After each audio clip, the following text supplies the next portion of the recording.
Assalamualaikum warahmatullahi wabarakatuh. Alhamdulillahi rabbil alamin.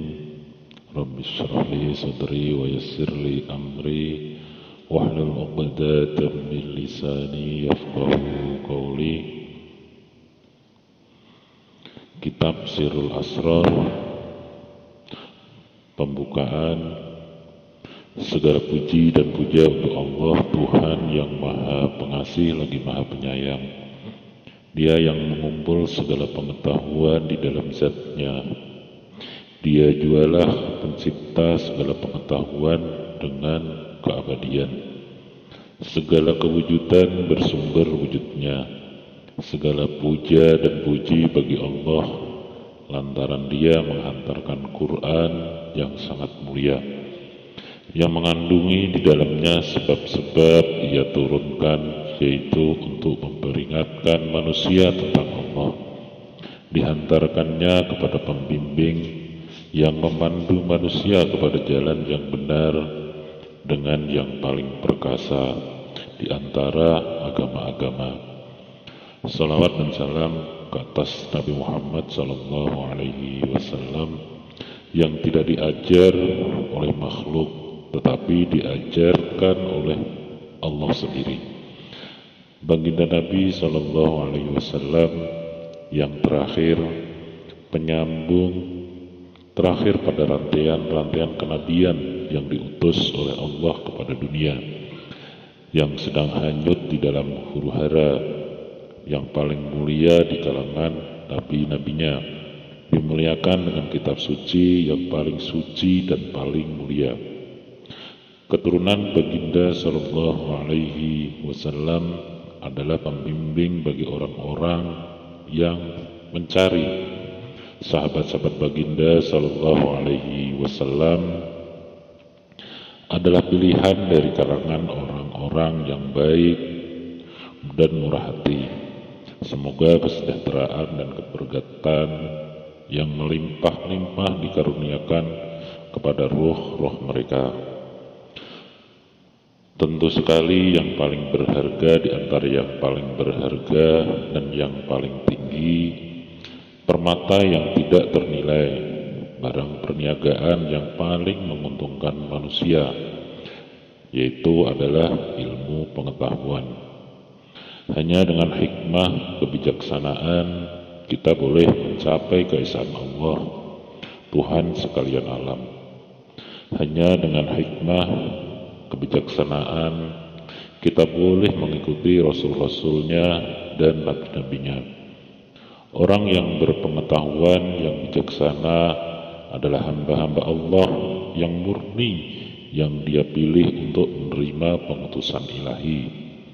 Dia lebihkan mereka daripada yang lain, semata-mata dengan kebaikan rahmat-Nya yang Allah curahkan kepada mereka.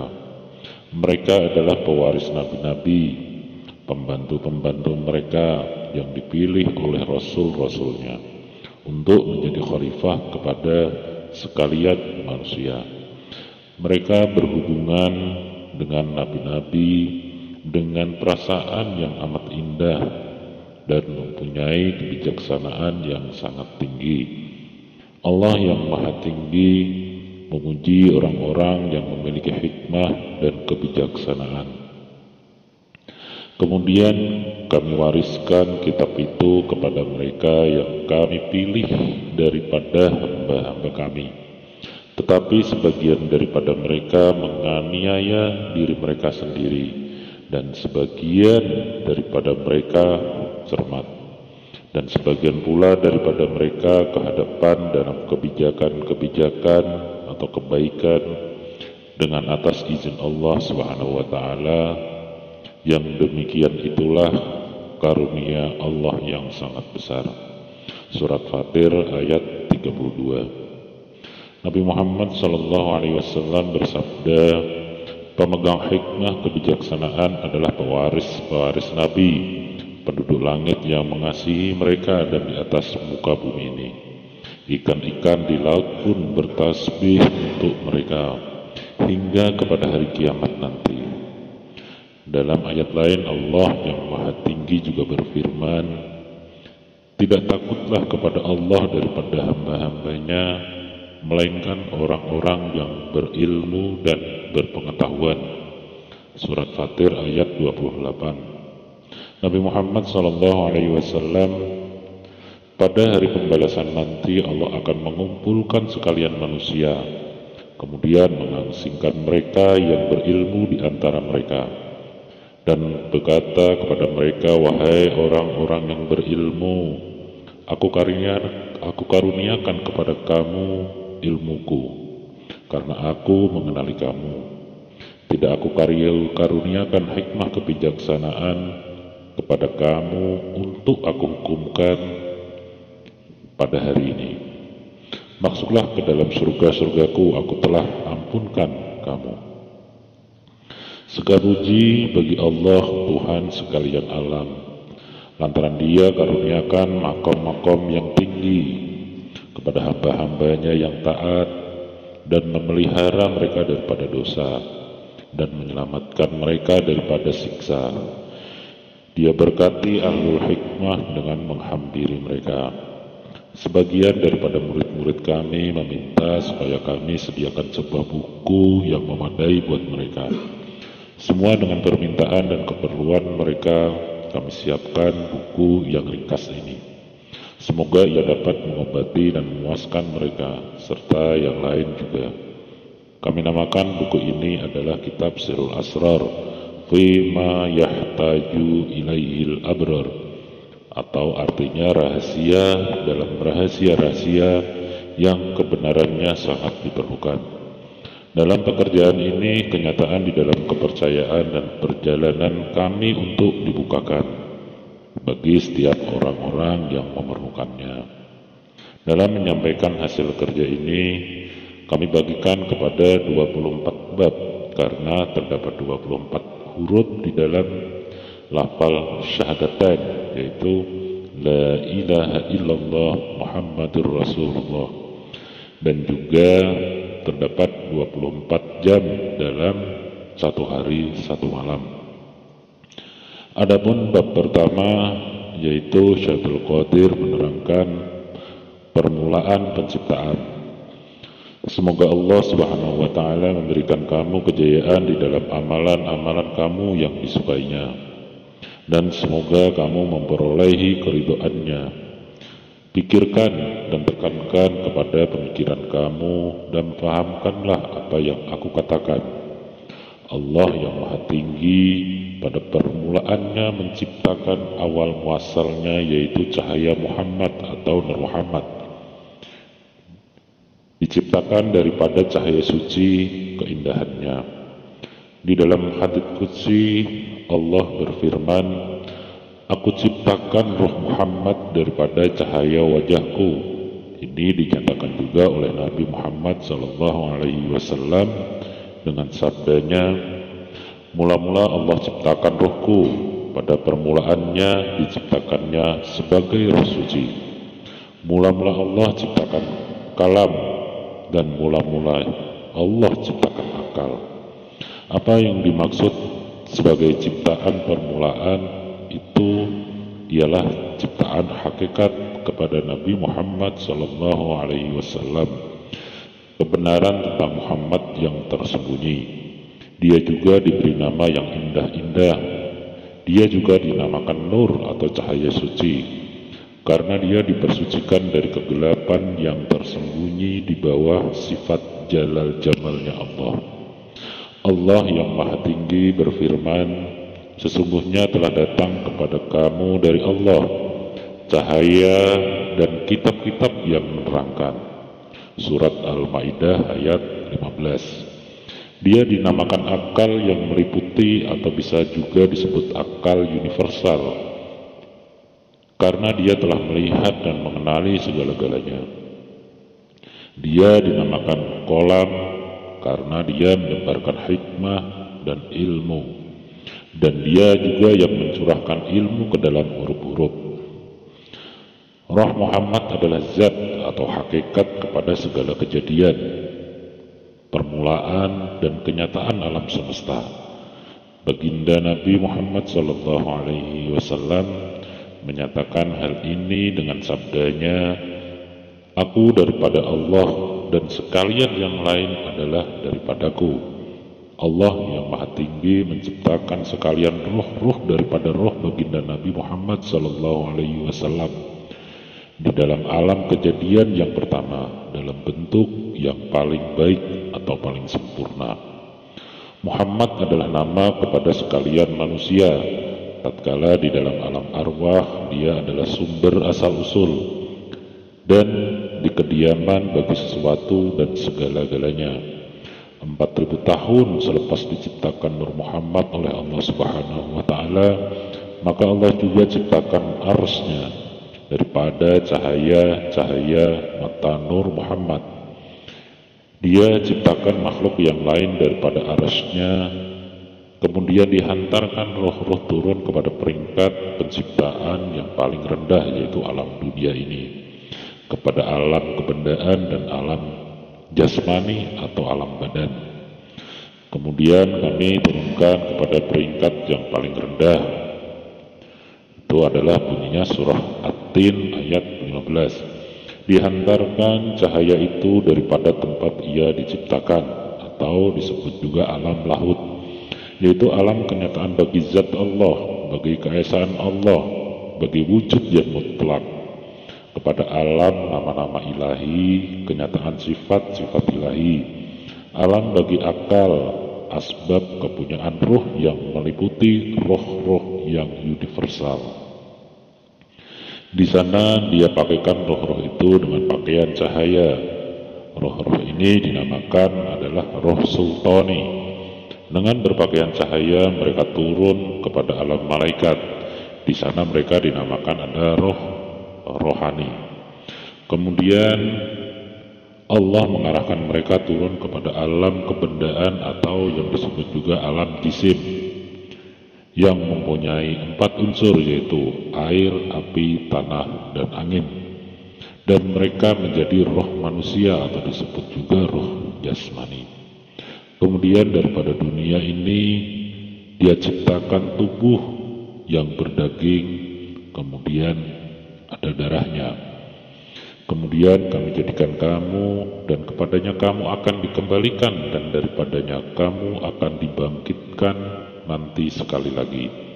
Surat Toha ayat 55. Selepas peringkat-peringkat ini Allah memerintahkan roh-roh supaya memasuki badan-badan, dan atas kehendaknya mereka pun masuk ke dalam badan tersebut. Maka apabila aku sempurnakan kejadiannya dan aku tiupkan padanya rohku. Surat Shad ayat 72. Sampai masanya roh-roh itu terikat dengan badan, dengan darah dan daging, dan mereka pun juga lupa kepada yang namanya asal-usul kejadian dan perjanjian mereka. Mereka lupa tatkala Allah menciptakan mereka pada alam arwah. Dia telah bertanya kepada mereka, "Adakah aku Tuhan kamu?" Mereka roh pada menjawab, "Iya, kami saksinya." Mereka lupa kepada ikrar atau janji-janji mereka. Mereka lupa kepada asal-usulnya. Mereka juga lupa kepada jalan untuk kembali kepada tempat asal mereka. Tetapi Allah Maha Penyayang, Maha Pengampun, sumber kepada segala keselamatan dan pertolongan bagi sekalian hamba-hambanya. Dia mengasihani mereka, lalu dia kirimkan kitab-kitab suci, dan Allah juga kirimkan rasul-rasul kepada mereka untuk mengingatkan mereka tentang asal-usul mereka.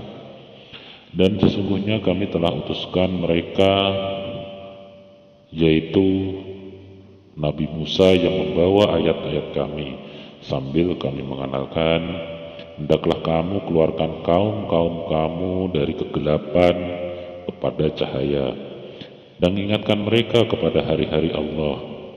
Surat Ibrahim ayat 5, yaitu ingatkan roh-roh tentang hari-hari di mana mereka tidak terpisah lagi dengan Allah Subhanahu wa Ta'ala.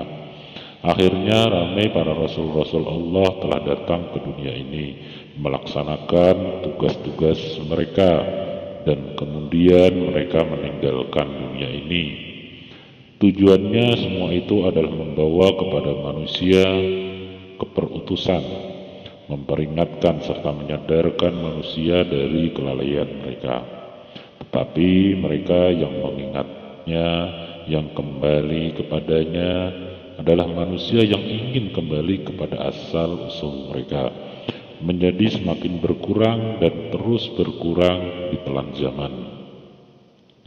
Nabi-nabi terus diutuskan dan di utusan suci berterusan sehingga muncullah roh Nabi Muhammad yang mulia, yang terakhir di kalangan para nabi-nabi, yang menyelamatkan manusia daripada kehancuran dan kelalaian. Allah yang maha tinggi mengutuskannya untuk membuka mata manusia, yaitu dengan membuka mata hati yang telah tidur atau lalai. Tujuannya ialah mengingatkan manusia dari kelalaian dan ketidaksadaran, dan untuk menyatukan mereka dengan keindahan yang abadi, dengan penyebab dengan zat Allah Subhanahu wa ta'ala. Allah berfirman di dalam Al-Quran, katakanlah ini adalah jalanku, yang aku dan orang-orang yang mengikuti aku kepada Allah dengan pandangan yang jelas, atau disebut juga basirah. Surat Yusuf ayat 108. Ia menyatakan jalan Nabi Muhammad SAW. Baginda Nabi dalam menunjukkan tujuan kita telah bersabda, sahabat-sahabatku adalah umpama bintang-bintang di langit. Sesiapa daripada mereka yang kamu ikuti, maka akan kamu temui jalan yang benar. Pandangan yang jelas atau basirah datangnya daripada mata hati, kemudian kepada roh. Mata ini terbuka di dalam jantung hati orang-orang yang hampir dekat dengan Allah, yang menjadi sahabat Allah. Semua ilmu di dalam dunia ini tidak akan mendatangkan pandangan dalam hati. Seseorang itu memerlukan pengetahuan yang datangnya daripada alam gaib yang tersembunyi, pengetahuan yang mengalir daripada kesadaran ilahi.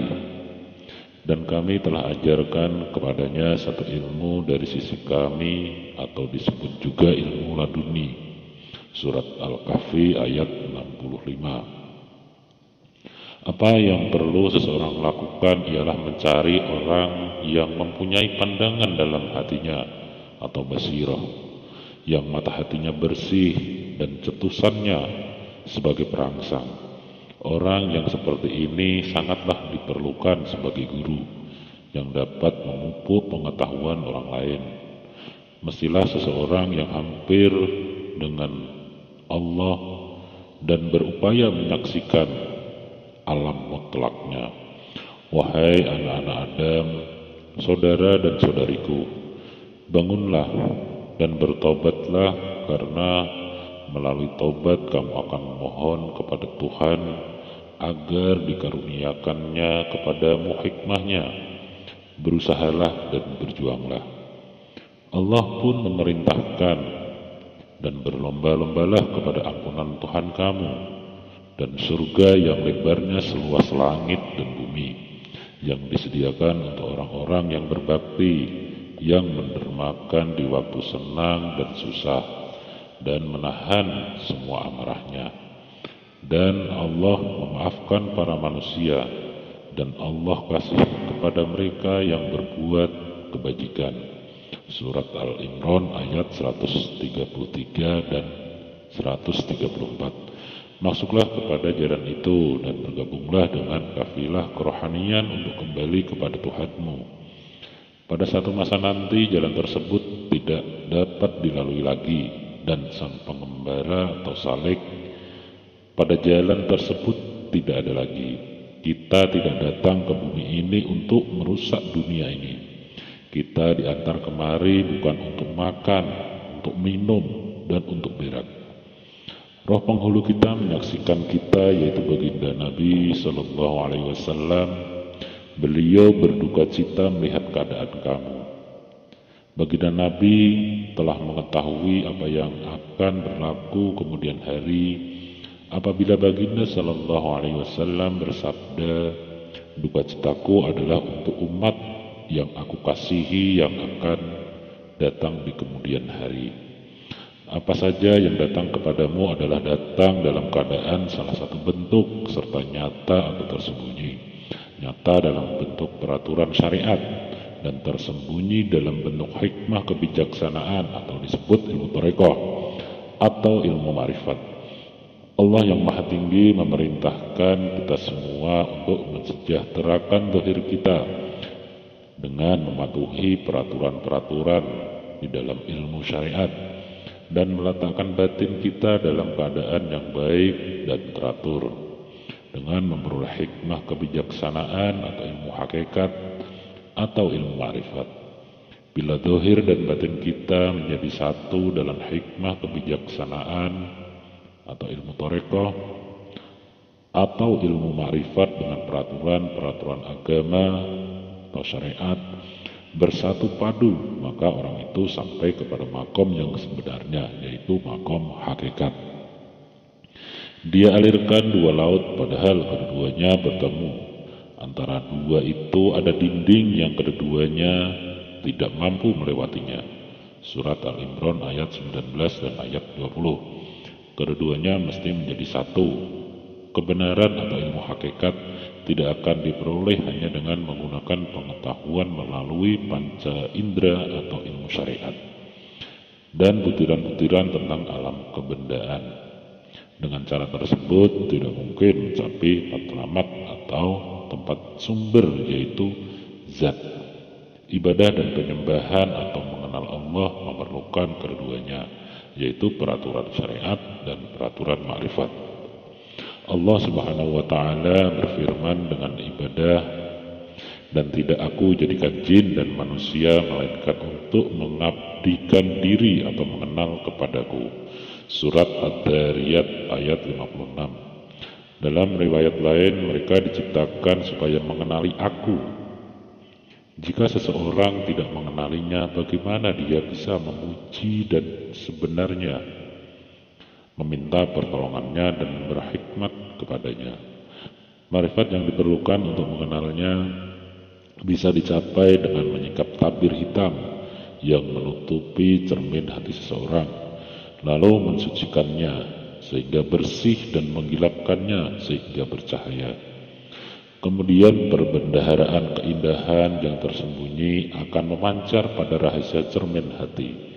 Allah yang Maha Tinggi telah berfirman melalui Rasulnya, aku adalah perbendaharaan yang tersembunyi, aku suka dikenali, lalu aku ciptakan makhluk supaya aku dikenali.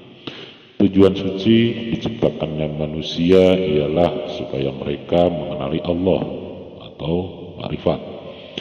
Ada dua tingkatan ma'rifat yang diperlukan. Pertama, mengenali sifat-sifat Allah dan dalil-dalilnya yang menjadi kenyataan atau pendahiran bagi sifat-sifat tersebut. Kedua, yaitu mengenali zat Allah. Di dalam mengenali sifat-sifat Allah, manusia secara zahirnya dapat menikmati keduanya, yaitu dunia dan akhirat. Marifat kepada zat Allah tidak bisa diperoleh dengan diri zahir manusia saja, tetapi ia terjadi di dalam jiwa atau roh suci manusia yang berada di dalam dirinya yang zahir ini. Dan kami telah perkuatkan dia, Nabi Isa, dengan Ruh Kudus. Surat Al-Baqarah ayat 87. Orang yang mengenal zat Allah mendapatkan kuasa melalui Roh Kudus atau Roh Suci yang dikaruniakan kepada mereka. Kedua makrifat tersebut di atas diperoleh dengan hikmah dan kebijaksanaan yang mempunyai dua aspek, yaitu hikmah kebijaksanaan kerohanian yang di dalam dan pengetahuan zahir tentang benda-benda nyata. Keduanya diperlukan untuk mendapatkan kebaikan. Nabi Muhammad SAW bersabda, pengetahuan ada dua bagian. Yang pertama yaitu pada lidah yang menjadi dalil tentang kewujudan Allah. Yang nomor dua, di dalam hati manusia. Ini yang diperlukan untuk melaksanakan harapan kita. Pada peringkat pertama, seseorang itu memerlukan yang namanya pengetahuan syariat. Ini memerlukan pendidikan yang mengenalkan dalil-dalil luar tentang zat Allah yang menyata di dalam alam sifat dan nama-nama ini. Apabila bidang awal ini telah sempurna, sampailah giliran pendidikan kerohanian tentang rahasia-rahasianya, di mana seseorang itu masuk ke dalam bidang makrifat yang murni untuk mengetahui yang sebenarnya atau hakikatnya. Pada peringkat yang pertama, seseorang itu mestilah meninggalkan semua yang dilarang oleh syariat. Malah kelalaian di dalam melakukan perbuatan baik mesti harus dihapuskan. Perbuatan yang baik mestilah dilakukan dengan cara yang betul, sebagaimana keperluan pada jalan seorang sufi. Keadaan ini bisa dicapai dengan melatih diri, dengan melakukan perkara yang tidak disetujui oleh ego diri sendiri, dan melakukan amalan-amalan yang bertentangan dengan kehendak hawa nafsu. Berhati-hatilah di dalam beramal, agar amalan itu tidak dipertontonkan atau riya, atau untuk diperdengarkan, atau disebut juga dengan sum'ah kepada orang lain. Semuanya mesti dilakukan semata-mata karena Allah Subhanahu wa Ta'ala, demi mencari keridhaannya. Dan Allah berfirman, barang siapa yang berharap menemui Tuhannya, hendaklah dia mengerjakan amal soleh, dan janganlah dia mempersekutukan sesuatu dengan Allah di dalam ibadah kepada Tuhannya. Surat Al-Kahfi ayat 110. Apa yang diuraikan sebagai wilayah marifat itu adalah tahap penghabisan bagi wilayah kejadian yang pertama. Ia adalah permulaan dan merupakan rumah yang setiap orang kembali ke sana. Di sanalah roh suci dijadikan. Apa yang dimaksudkan dengan roh suci adalah roh insan. Dia dijadikan dalam bentuk yang paling baik dan sempurna. Kebenaran atau hakikat tersebut telah ditanam di tengah-tengah hati sebagai amanah Allah, diamanahkan kepada manusia agar disimpan dengan selamat. Dia bangkit dan nampak melalui taubat yang bersungguh-sungguh dan berusaha mempelajari ilmu agama. Keindahannya akan memancar ke permukaan apabila seseorang itu mengingat Allah dengan terus-menerus, mengulangi kalimat-kalimat la ilaha illallah. Pada mulanya kalimat ini diucapkan dengan lidah, terus bila hati sudah sampai maka akan hidup. Ia lalu diucapkan di dalam dengan ucapan dengan hati. Seorang sufi menggambarkan keadaan kerohanian yang demikian dengan menganggapnya sebagai bayi, yaitu bayi yang baru lahir di dalam hati, dirawat dan dibesarkan di sana. Hati menjalankan peran seperti ibu, melahirkannya, menyusui, memberi makan, dan memeliharanya. Jika anak-anak diajarkan keilmuan keduniaan untuk kebaikannya, sama juga bayi hati diajarkan marifat kerohaniannya. Sebagai anak-anak bersih daripada dosa, bayi hati juga murni dan bebas dari kelalaian, ego, dan ragu-ragu. Kesucian bayi biasanya nampak dalam bentuk zahir yang cantik. Dalam mimpi biasanya kesucian dan kemurnian bayi hati muncul dalam rupa malaikat. Manusia berharap mendapatkan ganjaran surga sebagai balasan perbuatan baik, tetapi hadiah-hadiah yang datang dari surga didatangkan kemari melalui tangan-tangan bayi hati ini. Dalam kebun-kebun surga penuh dengan kenikmatan, melayani mereka, yaitu anak-anak muda yang tidak berubah keadaan mereka. Surat Waqiah ayat 12 sampai ayat 17. Melayani mereka adalah anak-anak muda laksana mutiara yang tersimpan. Surat Tur ayat 24. Mereka adalah anak-anak dari hati menurut yang diilhamkan kepada para sufi. Dipanggil anak-anak karena keelokan dan kemurnian mereka, keindahan dan kemurnian mereka nampak dalam kewujudan dohir yang berada di dalam darah dan daging, dalam bentuk manusia. Oleh karena keelokan dan kelembutan sifatnya, ia dinamakan anak-anak hati. Tetapi dia adalah manusia sejati yang mampu mengubah bentuk kejadian atau ciptaan. Karena dia berhubung erat dengan penciptanya sendiri, dia adalah sebenarnya wakil manusia. Di dalam kesadarannya tidak ada sesuatu. Dia tidak melihat dirinya sebagai sesuatu. Tiada hijab, tiada halangan di antara kewujudannya dengan zat Allah. Nabi Muhammad SAW menggambarkan suasana demikian sebagai sabda baginda Nabi, ada masa aku dengan Allah, di mana tiada malaikat yang hampir dan tidak juga Nabi yang diutus. Maksud Nabi di sini ialah kewujudan lahiriah, yang sementara bagi Rasulullah sendiri, malaikat yang paling hampir dengan Allah ialah Nur Muhammad SAW, yaitu asal kejadian pertama. Dalam suasana kerohanian itu, baginda SAW sangat hampir dengan Allah, sehingga wujud zahirnya dan rohnya tidak berkesempatan menghijabkannya dengan Allah. Baginda pun menggambarkan lagi, suasana demikian adalah surganya Allah, yang tidak ada mahligai dan taman-taman atau sungai-sungai, madu dan susu. Surga yang di dalamnya seseorang hanya menyaksikan wajah Allah yang maha suci. Allah Subhanahu wa Ta'ala berfirman, beberapa muka pada hari itu tampak berseri-seri. Kepada Tuhannya dia memandang. Surat Al-Qiyamah ayat 22 dan 23. Pada tempat atau suasana tersebut, jika ada makhluk termasuk malaikat yang mendekatinya, maka kewujudan makhluk tersebut akan terbakar menjadi abu. Allah Subhanahu wa Ta'ala berfirman melalui Rasulnya, jika aku bukakan penutup sifat keperkasaanku dengan bukaan yang sedikit saja, maka akan terbakar sejauh yang dilihat oleh pandanganku. Jibril yang menemani Nabi Muhammad SAW pada malam Mi'raj, apabila sudah sampai di Sidratul Muntaha, Jibril mengatakan, jika dia melangkah satu langkah saja, maka dia akan terbakar menjadi abu. Itulah pembukaan dan pasal pertama di dalam kitab Sirrul Asrar. Terima kasih. Wassalamualaikum warahmatullahi wabarakatuh.